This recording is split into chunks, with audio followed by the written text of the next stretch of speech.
बच्चों, आज के लेक्चर में हम आपको बताएंगे कुछ घटनाओं के बारे में, क्योंकि आगे चलकर घटनाओं पर आधारित ही हमको सवाल मिलेंगे। तो प्रायिकता में आज हम बात करते हैं कुछ घटनाओं के बारे में। तो सबसे पहले एक घटना है सरल घटना।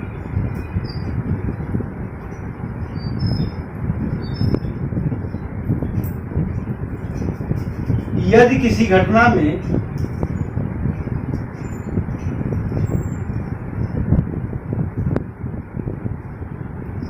केवल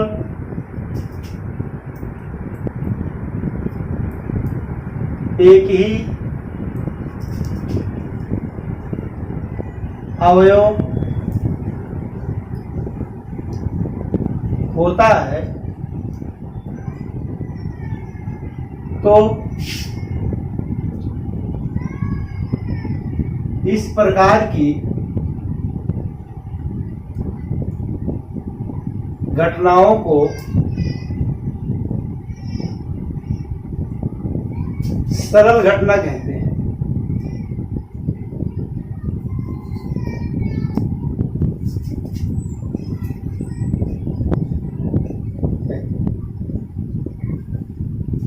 देखिए, हमने लिखा है यदि किसी घटना में केवल एक ही अवयव होता है, एक ही अवयव भी कहा जाता है इसको, और एक ही बिंदु भी कहा जाता है। एक ही अवयव होता है तो इस प्रकार घटनाओं को सरल घटना कहते हैं। जैसे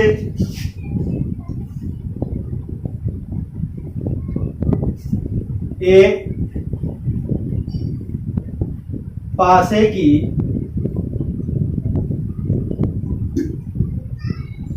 उछाल में प्रतिदर्श समिष्ट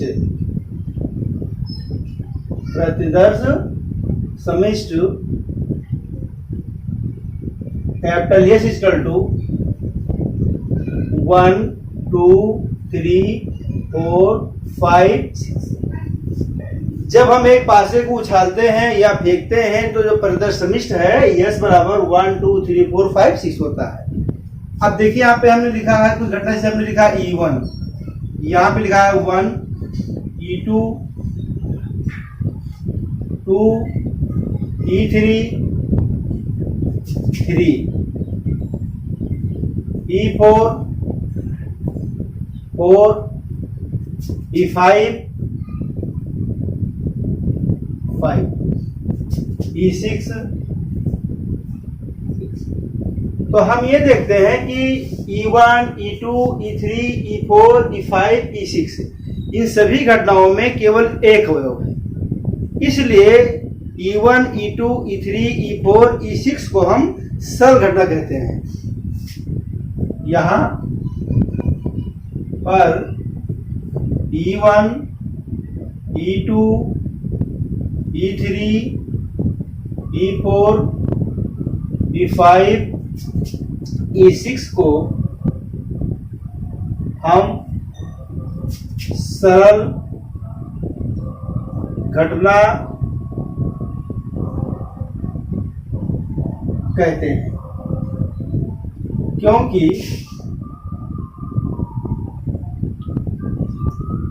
सभी में केवल एक ही अवयव मतलब एलिमेंट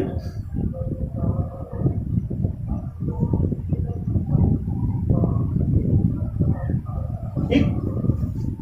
तो हम जब भी सरल घटना की हम बात करेंगे तो समझ जाएंगे ऐसी घटनाएं जिनमें केवल एक ही एलिमेंट होता है, उन घटनाओं को हम सरल घटना कहते हैं। ठीक। अब इसके बाद देखिए,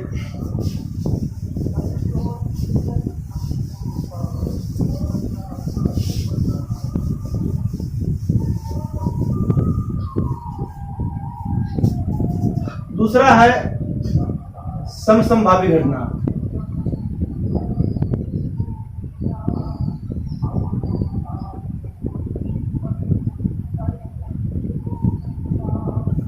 ये काफी इंपॉर्टेंट ये भी है। समसंभावी घटना समसंभावी घटना का मतलब होता है कि ऐसी दो या दो से अधिक घटनाएं जिनके घटित होने की संभावनाएं बराबर होती हैं उन्हें हम समसंभावी घटना कहते हैं। मतलब दो या दो से अधिक ऐसी घटनाएं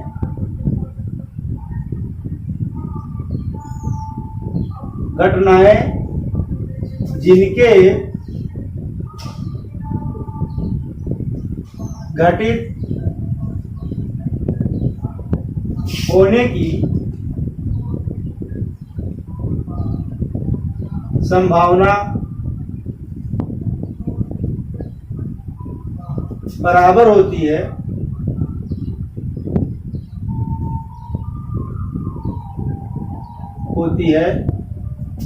समसंभावी घटना कहते हैं। समसंभावी घटना कहते हैं। दो या दो से अधिक ऐसी घटनाएं जिनके घटित होने की संभावनाएं बराबर होती हैं उन्हें हम समसंभावी घटना कहते हैं। अब जैसे एक सिक्के को जब उछालते हैं तो शीर्ष आने की घटना और पुछ आने की घटना दोनों बराबर है। मतलब शीर्ष आने की घटना और पुछ आने की घटना दोनों बराबर है, इसलिए यह एक समसंभावी घटना है। दूसरी बात, जब हम एक पासे को फेंकते हैं तो उस पर जो नंबर्स प्राप्त होते हैं 1 2 3 4 5 6, तो इसमें 1 2 3 4 5 6 सबको आने की जो घटना है वो बराबर होती है। जैसे 1 को आने की जो घटना है वही प्रोबेबिलिटी अगर देखा जाए तो 1 का भी 1/6 है, 2 का भी 1/6 है, 3 का भी है। मतलब 1 2 3 4 5 6 सबको आने की जो संभावनाएं हैं वो बराबर हैं। तो इस तरह से ये भी क्या है, एक समसंभावी घटना है। इसको लिख नहीं रहे हैं, आप समझ लीजिए। एक बार और बोल दे रहे हैं, जब हम एक सिक्के को उछालते हैं तो उस पे हेड और टेल आने की जो संभावनाएं होती बराबर होती है, इसलिए यह एक समसंभावी घटना है। जब हम एक पासे को फेंकते हैं उस पे जो नंबर प्राप्त हैं उनके आने की जो घटना होती है वो भी बराबर होती है, इसलिए वह भी एक समसंभावी घटना है। तो समसंभावी घटना का मतलब होता है कि घटित होने की जो संभावनाएं हैं वो बराबर हो।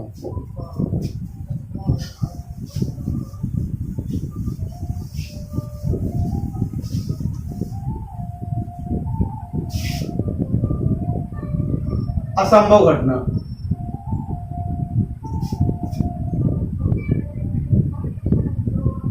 असंभव घटना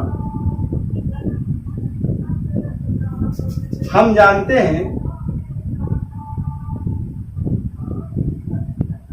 हैं कि phi subset capital S, phi एक ग्रीक समुच्चय है, ये भी सबसेट किसका, कैपिटल एस का है। इसलिए रिक्त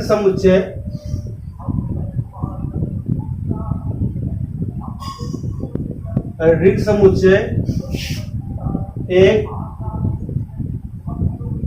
असंभव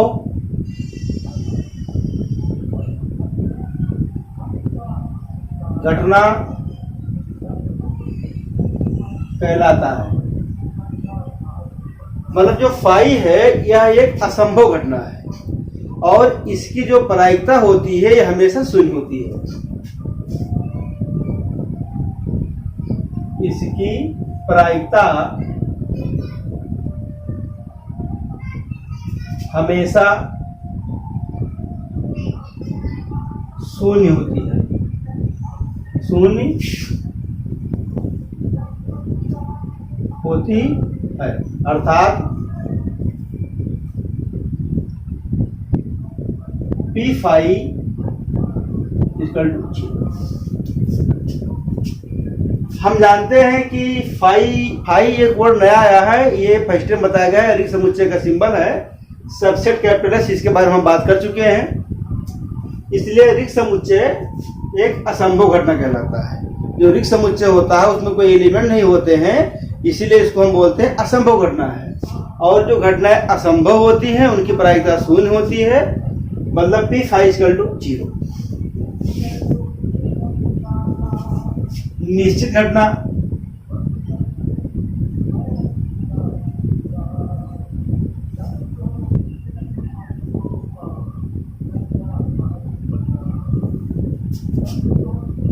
हम जानते हैं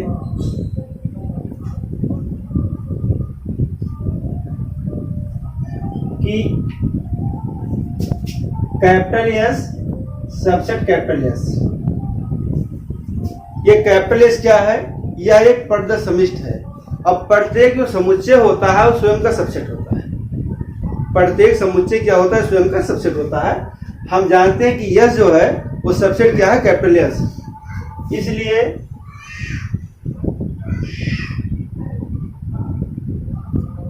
पूर्ण प्रतिदर्श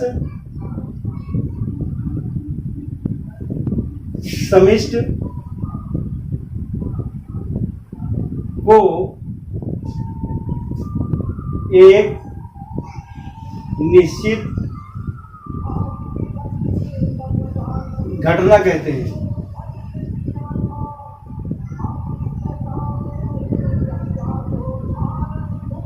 कहते हैं इसकी प्रायिकता, इसकी मतलब निश्चित घटना की प्रायिकता, इसकी प्रायिकता सदैव 1 होती है, मतलब 1 होती है।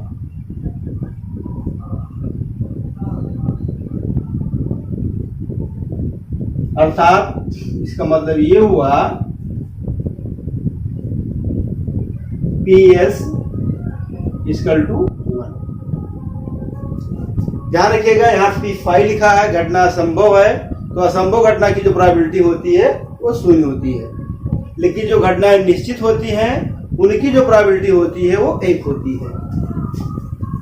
अब इसके बाद देखिए काफी महत्वपूर्ण घटना और एक है,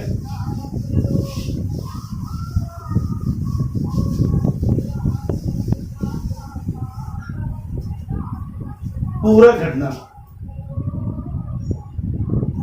पूरक घटना, कॉम्प्लीमेंट्री इवेंट्स। पूरक घटना मतलब कॉम्प्लीमेंट्री इवेंट्स है। यदि किसी प्रयोग में, यदि किसी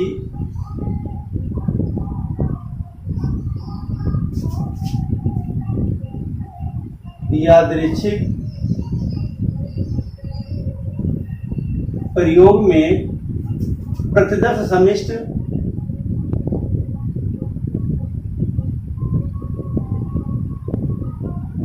कैपिटल एस और कोई घटना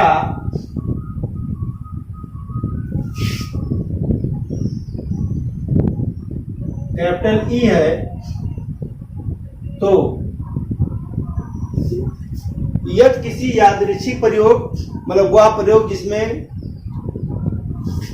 एलिमेंटों की आने की जो प्रोबेबिलिटी होती है वो भिन्न भिन्न होती है, उन्हें हम यादृच्छिक प्रयोग कहते हैं, रैंडम एक्सपेरिमेंट है। यादृच्छिक प्रयोग में प्रदत्त समिष्ट कैपिटल एस है और इसकी कोई एक घटना जो है कैपिटल ई है, तो एस माइनस ई, एस माइनस ई को घटना कैपिटल ई का पूरक घटना कहते हैं। पूरक घटना कहते हैं और इसे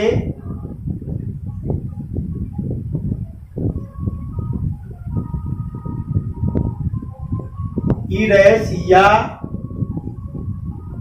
ई बार से निरूपित करते हैं।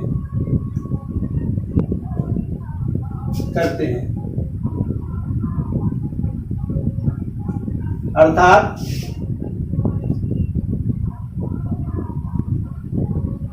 ई डैश एस माइनस ई।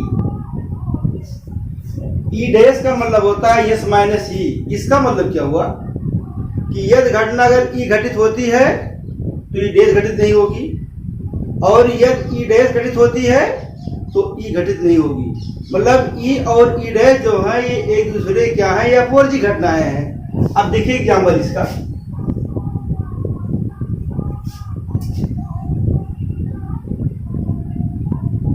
किसी पासे की फेक में, किसी पासे मतलब एक पासा का मतलब यस इक्वल टू 1 2 3 4 5 6। ये देखिए एक पासे को जब हम फेंकते हैं तो उसका जो प्रदर्शमिष्ठ ये लिखा है। अब यदि हम बात करें कि कोई घटना ई मान लिया 2 और 3 लिखा है, तो जब हम ई डैश की जब बात करेंगे कि ई डैश क्या है, तो ई डैश का मतलब बताया गया कि यस माइनस ई। तो यस जो लिखा हुआ है 1 है 2 है 3 है 4 है 5 है 6 है, माइनस ई का मतलब 2 3। आप देखिए इसका मतलब घटाने का मतलब होता है कि जो एलिमेंट यहां पर लिखा है और एलिमेंट यहां पर लिखा है उसको हम छोड़ देते हैं, बाकी इसका एलिमेंट लिखा जाता है। मतलब यस का हम वह एलिमेंट लिखेंगे जो ई में ना हो, मतलब 2 3 को छोड़ के बाकी लिखा जाएगा। ये देखिए 1 4 5 6। ये अब यहां से एक बहुत बड़ा निष्कर्ष हम लोग को और भी मिल जाता है। यदि हम प्रायिकता की बात करें तो यहां पर देखिए एन ई बराबर, तो एन ई में कितने एलिमेंट हैं, 1 और 2 एलिमेंट हैं। और यदि हम ये बात करें कि ई डैश में कितने एलिमेंट हैं, तो यहां पे देखिए 1 2 3 4 एलिमेंट्स हैं। एनएस में कितने हैं, तो ये 6 है। ठीक, अब हम प्रोबेबिलिटी का थोड़ा डिस्कशन कर दें कि पीई बराबर, तो हम फार्मूला जानते हैं होता है N E by N S. तो एन ई की जो वैल्यू यहां पर देखा गया है वो 2 लिखा है और एन एस जो लिखा है वो 6 लिखा है, 2/6 है। इसी प्रकार यदि हम पीई डैश की बात करें, जबकि हम जानते हैं कि जो ई डैश है वो ई का पूरा घटना है, तो पी डैश का मतलब हो जाएगा N E dash by N S 4/6। क्यों? क्योंकि ये 4 लिखा है। अब सबसे अच्छी बात तो ये है यहां पर कि घटना ई के घटित होने की प्रायिकता और घटना ई के ना घटित होने की प्रायिकता, मतलब पूरा घटना की प्रायिकता, इनका योगफल कितना होता है देखा जाए। पीई प्लस पीई डैश, यदि हम घटना ई और ई के पूरा घटना की प्रोबेबिलिटी निकाल के जब हम योग करते हैं, देखते हैं रिजल्ट कितना आता है। ये लिखा बराबर 2/6 प्लस 4/6, मतलब 6/6 दैट इज 1। तो इस तरह से हम लोग के लाइफ में एक नया फार्मूला से मिल गया। क्या मिला कि पीई प्लस पीई डैश की जो वैल्यू होती है वो 1 होती है। पीई और प्लस पी डैश की जो वैल्यू होती है वो 1 होती है। मतलब यदि किसी प्रयोग में घटना के घटित होने की प्रायिकता और घटना ना घटित होने की प्रायिकता ज्ञात कर लिया जाए और उसको हम जोड़ दें, तो उसका जो उत्तर आता है वो 1 आता है। मतलब एक बात ये फाइनल हो जाती है कि प्रायिकता जो है अधिकतम, किसी भी घटना की जो अधिकतम प्रायिकता होती है वो 1 होती है और जो न्यूनतम प्रोबेबिलिटी होती है वो 0 होती है। अभी पहले हमने बताया कि जो घटनाएं असंभव होती हैं उनकी प्रोबेबिलिटी 0 होती है। तो यहां पर एक कमेंट हम लिख दे रहे हैं, देखिए यहां पर ये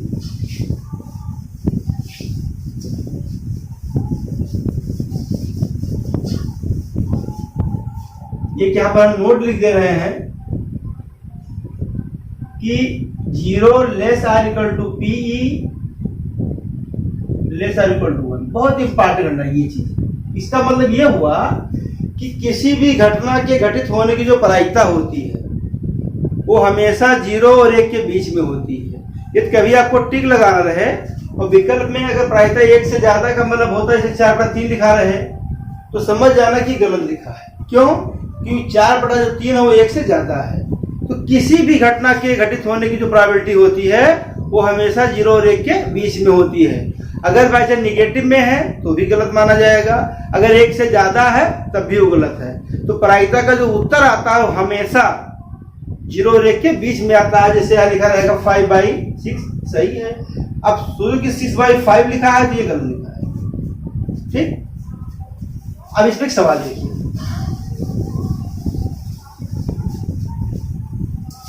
एग्जाम्पल देखिए इस पर, यानी किसी घटना के घटित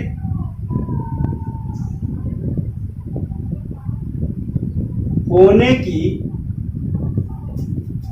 प्रायिकता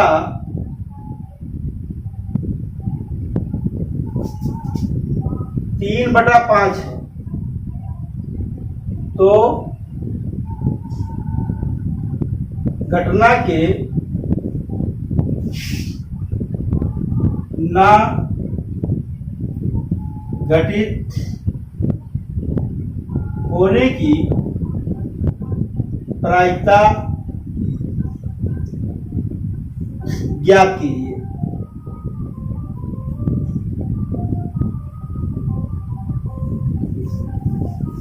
इस तरह का छोटे सवाल जो होते हैं ये हाई स्कूल में भी अक्सर पूछे जाते हैं, इंटर में भी 2 नंबर 1 नंबर मिल जाता है। देखिए क्या है, यदि किसी घटना के घटित होने की जो प्रायिकता है वो 3/5 है, तो घटना के ना घटित होने की प्रायिकता ज्ञात करना है। अब इसको आप ऐसे लिखेंगे, माना घटना कैपिटल E है, इसलिए PE की जो वैल्यू दी गई है वो 3/5 है। घटना के ना घटित होना मतलब पूरा घटना, मतलब आपसे ये पूछा जा रहा है कि PE डैश की वैल्यू कितनी है, ये आपसे पूछा गया।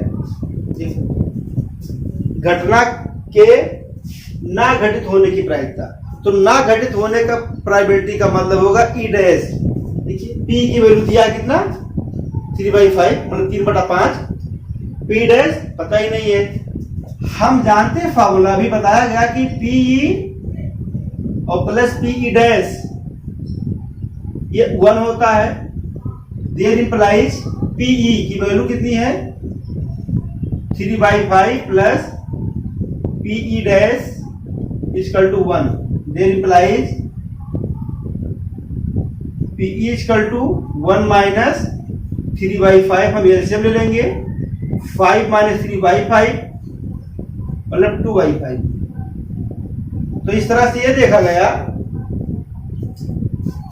कि PE डैश ये हो गया 2/5।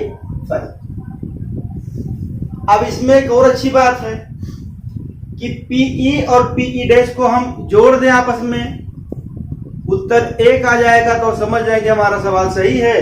तो देखिए लिखा 3/5, या लिखा 2/5, तो 3/5 और 2/5 हम जोड़ेंगे तो आएगा 5/5 बराबर 1। मतलब घटना घटित होने की प्रोबेबिलिटी और घटना न घटित होने की प्रोबेबिलिटी का जो योगफल हो कितना आ गया, 1 आ गया। मतलब सवाल आपका सही है। कभी कभी इसका उल्टा पूछा जाता है, क्या कि यदि किसी घटना के घटित ना होने की प्रोबेबिलिटी 3/5 है तो घटना की घटित होने की प्रायिकता बता दीजिए। तो ऐसी स्थिति में हम क्या करेंगे, माना घटना E है, प्रश्नानुसार PE डैश बराबर ना का मतलब हो गया P ज्ञात करना है। हम जानते हैं क्या, PE plus P dash equal to 1 होता है और हम P डैश की वैल्यू रख देंगे, P का मान निकल आएगा। यदि आप चाहे तो डायरेक्ट ही लिख दिया करें, कोई प्रॉब्लम नहीं है।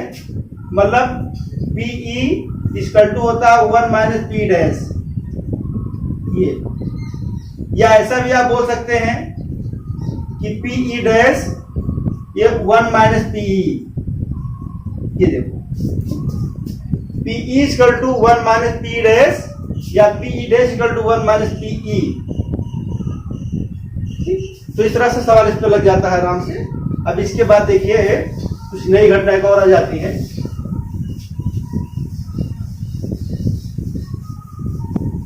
अब इसी में परिभाषा भी एक और आ जाता है, बहुत इंपॉर्टेंट है, वो है अनुकूल संयोग अनुपात।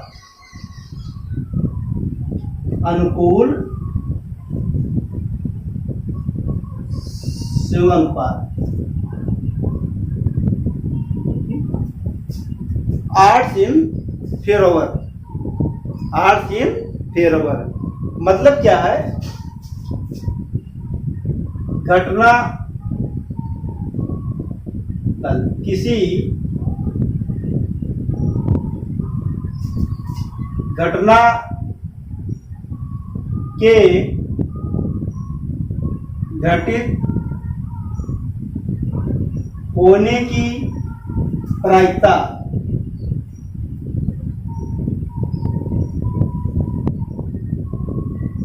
तथा घटना के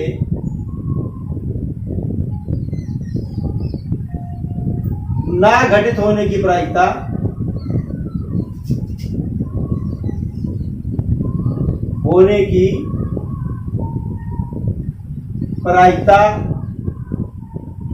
के अनुपात को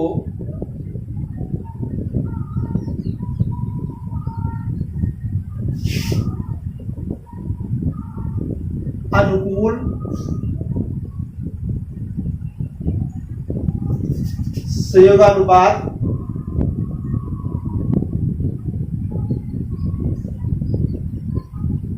कहते हैं। मतलब किसी घटना के घटित होने की प्रायिकता और घटना के ना घटित होने की प्रायिकता का जो अनुपात होता है उससे हम कहते हैं अनुकूल संयोग अनुपात। यदि कोई घटना कैपिटल ई है तो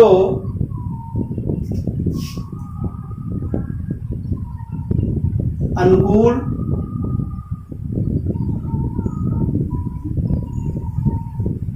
संयोगानुपात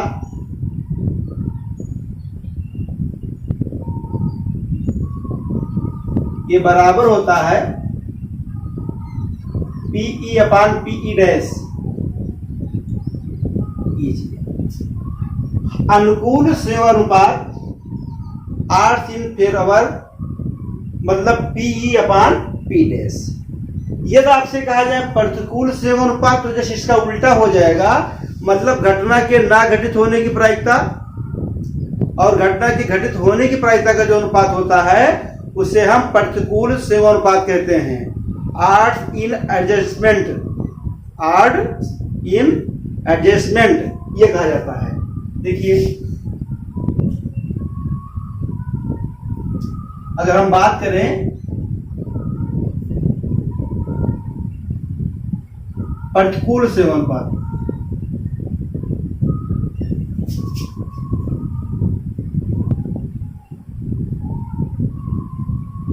तो जो प्रतिकूल संयोगानुपात होता है इसका व्युत्क्रम होता है मतलब पीई डैश अपान पी।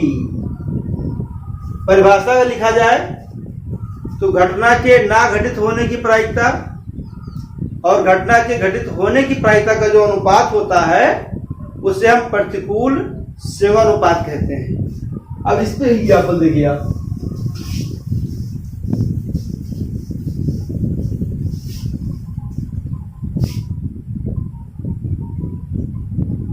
यदि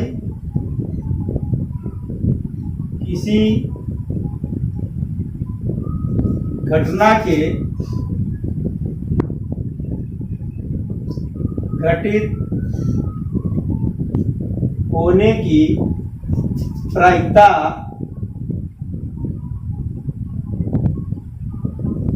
3/7 है तो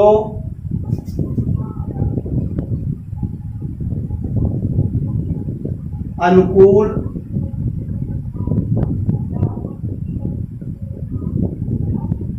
सेवानुपात ज्ञात कीजिए।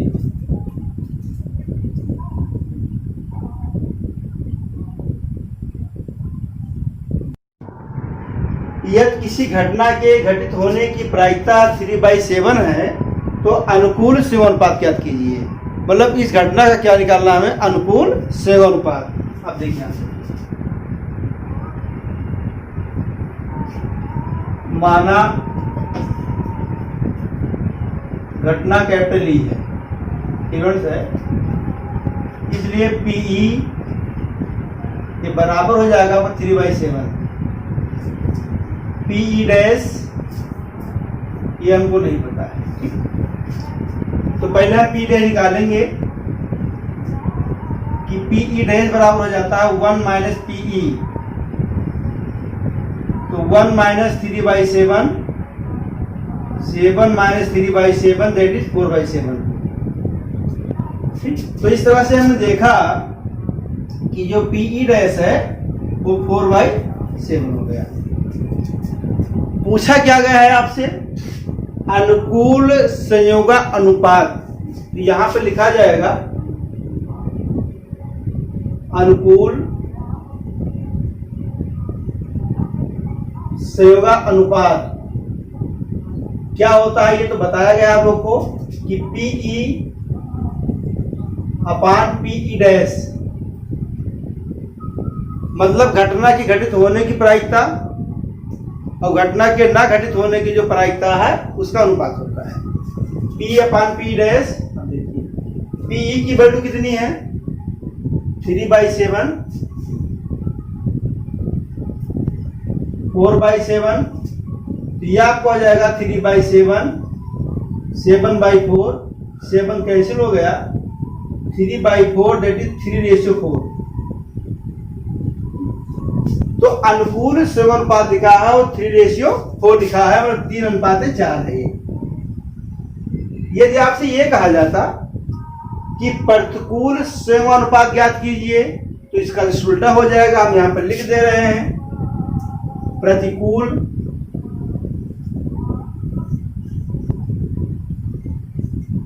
संयोगा अनुपात। तो प्रतिकूल सेवानुपात जो लिखा होगा वो हो जाएगा 4:3। प्रतिकूल सेवानुपात जो होता है यह अनुकूल सेवानुपात का उल्टा होता है। अब इसमें एक नया सवाल एग्जाम में पूछा जाता है, क्या आपसे कहा जाएगा कि किसी घटना का अनुकूल सेवानुपात 3:4 है, ठीक, 3:4 है, तो इस घटना के घटित होने की प्रायिकता बताइए। तो घटना के घटित होने की प्रायिकता देखो ये लिखा है। अब हम विचार करेंगे कि इसकी सहायता से कैसे हमको मिले। देखो यहाँ पे लिखा है 3 पहले, तो यहाँ लिखा है 3, ये लिखा है 7, मतलब इन दोनों का योगफल। तो यदि अनुकूल सेवानुपात दिया है, मतलब 3:4 दिया है, घटना घटित होने की प्रायिकता आपसे पूछा जाए तो हम बोल देंगे कि 3/7। घटना के ना घटित होने की प्रायिकता 4/7। देखिए इस पर एग्जाम्पल दे रहे आपको,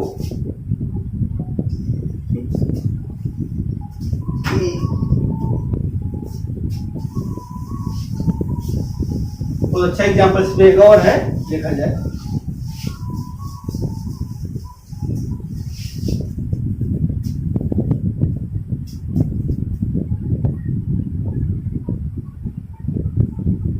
यदि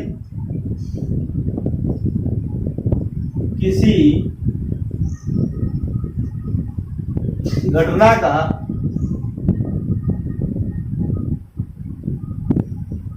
अनुकूल संयोगानुपात यम अनुपात यम है, चलो इसको बाद में बोल देते हैं अभी, 3:7 है। तो घटना के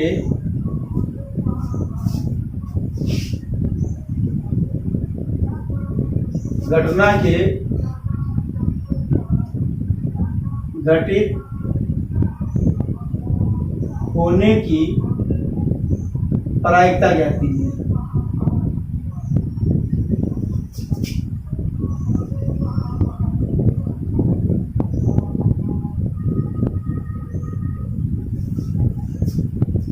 किसी घटना का अनुकूल सेवानुपात है वो 3:4 है, तो घटना के घटित होने की प्रायिकता ज्ञात कीजिए।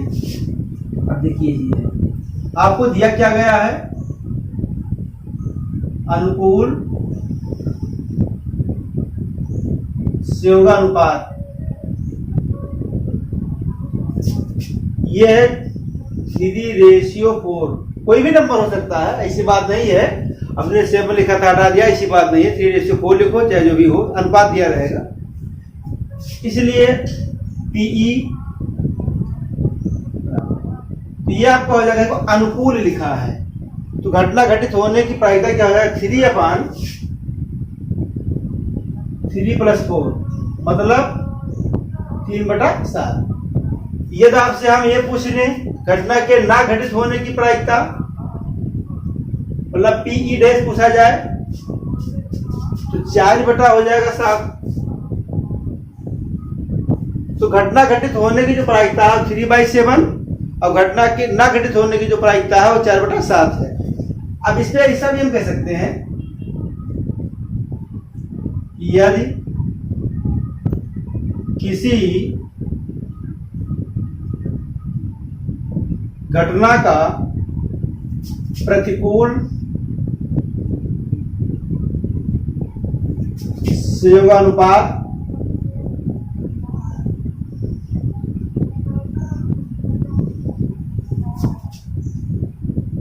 m/n है, तो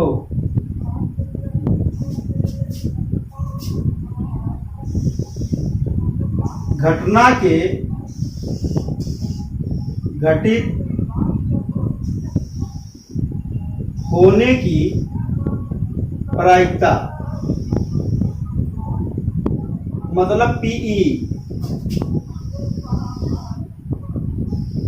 यह आपका हो जाएगा m/m+n और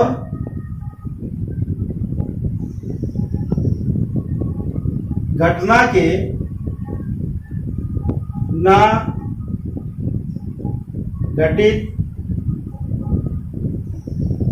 होने की प्रायिकता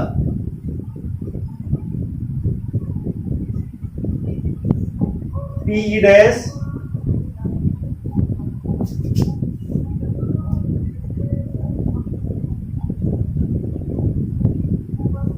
घटना के ना घटित होने की प्रायिकता मतलब पीई डैश यह आपका हो जाएगा n/m+n। काफी इंपॉर्टेंट फार्मूला भी बन जाता है ये कि यदि हमारे पास प्रतिकूल सेवानुपात m/n है तो घटना के घटित होने की जो प्रोबेबिलिटी होगी m/n+n और घटना के ना घटित होने की जो प्रोबेबिलिटी होगी n/m+n। कभी कभी इसका उल्टा भी दिया रहता है, यहाँ प्रतिकूल लिखा है m/n है तो ध्यान नहीं दिया, देखिए प्रतिकूल के स्थान पे अनुकूल कर लीजिए।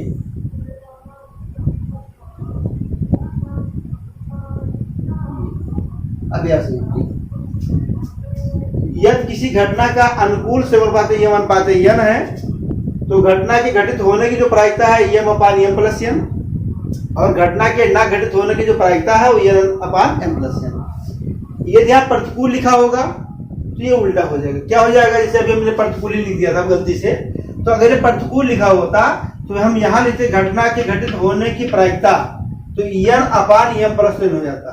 तो प्रतिकूल जब होता है तो ये आपस में चेंज हो जाएगा। क्या चेंज होगा, घटना के घटित होने की प्रायिकता n/m+n, घटना के ना घटित होने की प्रायिकता m/m+n। क्यों, क्योंकि जो प्रतिकूल था उसका जो फार्मूला है वो PE'/PE है और जो अनुकूल है उसकी जो फार्मूला बताया गया है PE/P' है। तो इस तरह से इसको हम याद रखेंगे, कोई प्रॉब्लम नहीं है। ये एक घटना है अपवर्ती घटना,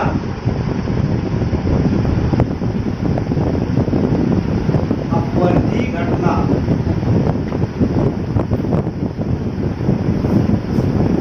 दो या दो से अधिक घटनाओं को हम अपवर्ती घटना कहते हैं यदि उनका इंटरसेक्शन 5 मतलब घटना E1 और E2 को अपवर्जी घटना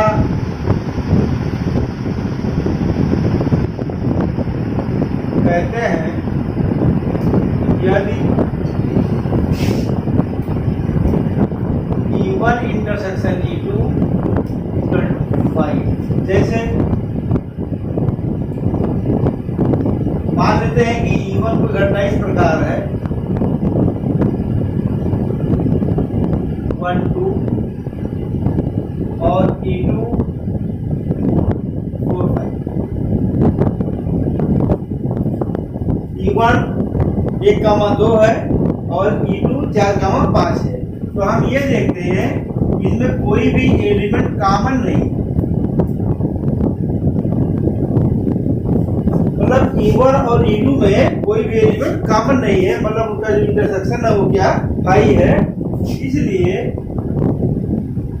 E1 तथा E2 परस्पर अपवर्ती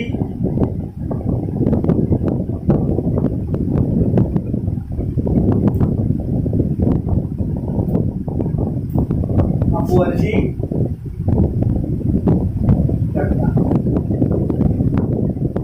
मतलब दो घटना हो चाहे तीन घटना हो इस प्रकार हो कि उनमें कोई एलिमेंट का कॉमन ना हो, तो उनको हम बोलते हैं कि घटना कैसी है, अपवर्ती घटना है।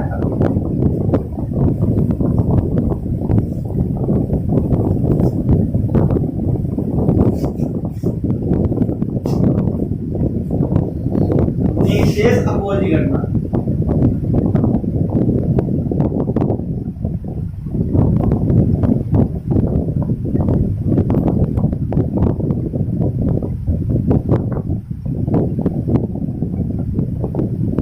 बहुत ही इंपॉर्टेंट है ये।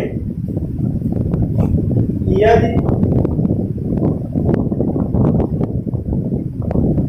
किसी प्रयोग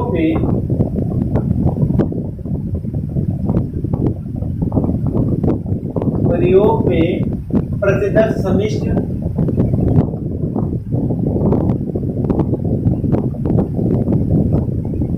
कैपिटल एस और E1 तथा E2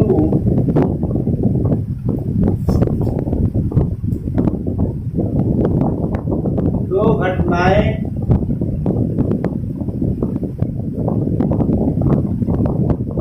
इस प्रकार है कि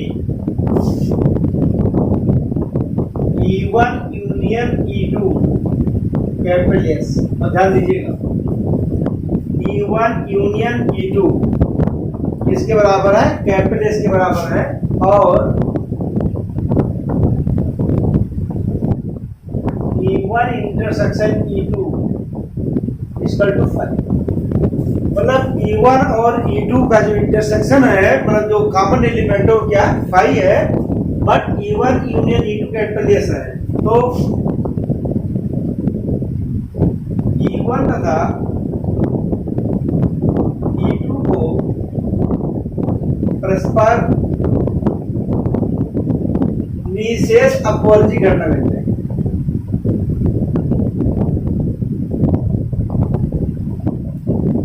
अपवर्ती घटना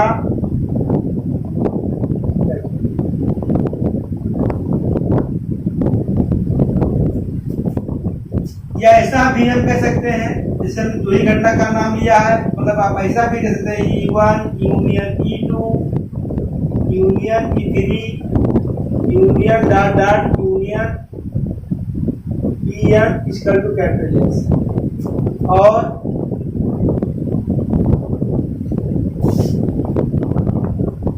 E1 intersection E2 intersection E3 intersection E4 dot डॉट इंटरसेक्शन EN इक्वल टू 5। ये E1 इंटरसेक्शन E2 किसके बराबर 5 है, तो ये E1 E2 E3 E4 data En को हम बोलेंगे निश्चय सपोर्जी घटना है Eg। एग्जाम्पल की बात किया जाए तो छोटा एग्जाम्पल हम दे रहे हैं। एक पासे की फेक में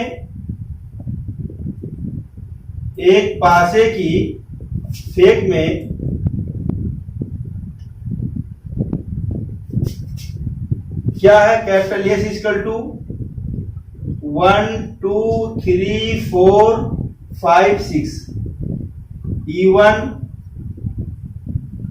1 3 5, E2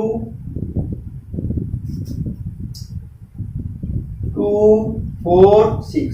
अब हम ये देखते हैं यहां पर कि E1 इंटरसेक्शन E2 ये फाई है, क्योंकि E1 और E2 में कोई अवयव कॉमन नहीं है।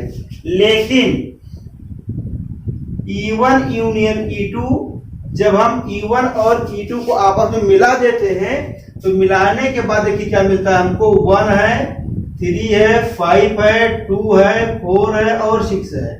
और हम ये देखते हैं वो सभी एलिमेंट आ जाते हैं जो यस के होते हैं, मतलब कैपिटल एस के बराबर है। तो इसलिए यहां E1 और E2 परस्पर निःशेष अपवर्जी घटना है।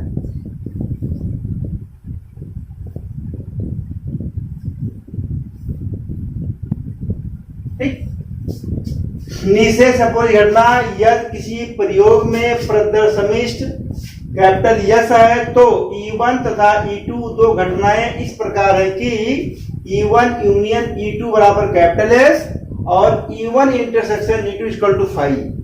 तो E1 तथा E2 को परस्पर निःशेष अपवर्जी घटना कहते हैं।